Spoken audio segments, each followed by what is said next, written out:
Demand బట్టి మరి ఈరోజు ఈ యొక్క ఆర్డినెన్స్ జారీ చేయడం జరుగుతూ ఉంది అధ్యక్ష. రుద్రారం, లక్డారం అనే 2 గ్రామాలను చేర్చడం ద్వారా ఇస్నాపూర్ మున్సిపాలిటీ పరిధిని విస్తరించడానికి సంగారెడ్డి జిల్లాలో 18 వార్డులతో ఇంద్రదేశం, బాచుగూడెం, రామేశ్వరం, బండ, రెండ్లగడ్డ జనాభా తగ్గింపు మినహా చిన్న కంజర్ల, ఐనవోలు, పెద్ద కంజర్ల అనే 6 గ్రామ పంచాయతీలను విలీనం చేయడం ద్వారా ఇంద్రదేశం మున్సిపాలిటీని ఏర్పాటు చేయడం జరుగుతుంది అధ్యక్ష. 20 వార్డులతో జిన్నారం, కొడకంచి, ఓట్ల, శివనగర్, సోలక్పల్లి, నల్తూరు, రాళ్లకట్వ, ఆమ్డోర్, జంగంపేట, మంగంపేట అనే 10 గ్రామ పంచాయతీలను విలీనం చేయడం ద్వారా జిన్నారం మున్సిపాలిటీని ఏర్పాటు చేయాలనేటువంటి ప్రతిపాదనలు ప్రభుత్వానికి అందాయి అధ్యక్ష. తదుపరి ఆర్డినెన్స్ కు 10/7/2025 మంత్రి మండలి తీర్మానం చేసి నెంబర్ 33/2025 అజెండా అంశం 3 ద్వారా మంత్రి మండలి ఆమోదం తెలిపింది అధ్యక్ష.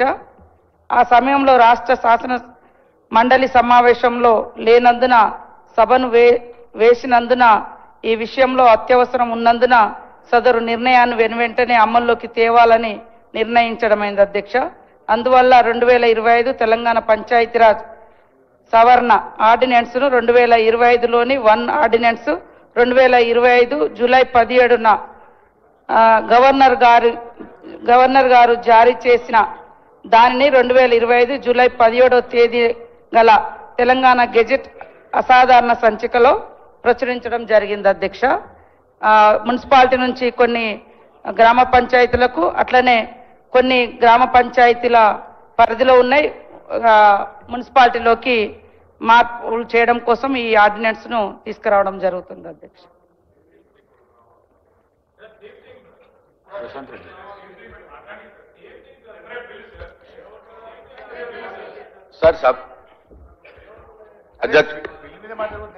అధ్యక్ష ధన్యవాదాలు.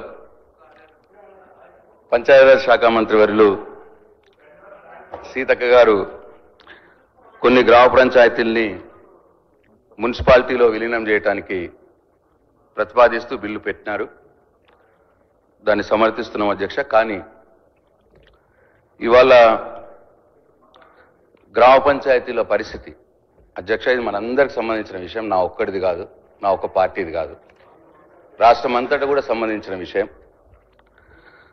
ఇది నేనేదో విమర్శ కోసం చెప్తలేను అధ్యక్ష. ఉన్న వాస్తవ పరిస్థితులు ప్రభుత్వం దృష్టికి తెచ్చి ఆ గ్రామ పంచాయతీల్లో అభివృద్ధి జరగటానికి దోహదం చేసేందుకు ఉపయోగపడుతుందనే ఉద్దేశంతో నేను కొన్ని విషయాలు తమరి ద్వారా మంత్రి గారి దృష్టికి తీసుకురాదలుచుకున్న అధ్యక్ష. మేము ప్రభుత్వంలో ఉన్నప్పుడు పల్లె ప్రగతి అనే కార్యక్రమం ఒకటి తీసుకున్నాం అధ్యక్ష, అందరికి తెలుసు. అయితే దేశంలోనే మొట్టమొదటిసారిగా కేసీఆర్ గారు గ్రామాల అభివృద్ధి చెందాలన్న ఉద్దేశంతో అప్పటి మటుకు సెంట్రల్ ఫైనాన్స్ కమిషన్ నుంచి ఏదైతే గ్రామ పంచాయతీలకు నిధులు వస్తుండేనో ఆ నిధులు గ్రామ పంచాయతీల మెయింటెనెన్స్కే సరిపోతున్నది, జీతాలకు చిన్న చిన్న పనులకు సరిపోతున్నది.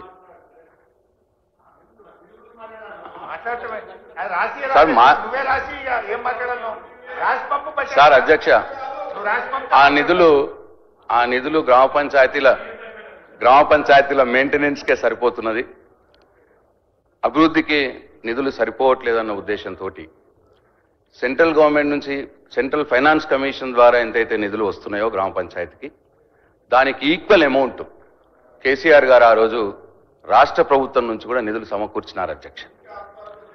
సో దాంతో ఇది ఏదో నేను ఒక్కరిని చెప్తా కాదు అధ్యక్ష, గ్రామాల్లో అప్పుడు అభివృద్ధి జరిగింది అధ్యక్ష, బ్రహ్మాండమైన అభివృద్ధి జరిగింది.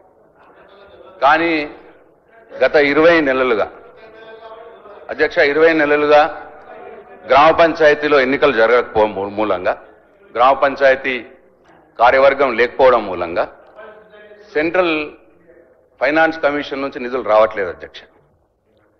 దాంతోపాటు రాష్ట్ర ప్రభుత్వం నుంచి కూడా నిధులు సరిగా రావట్లేదు అధ్యక్ష.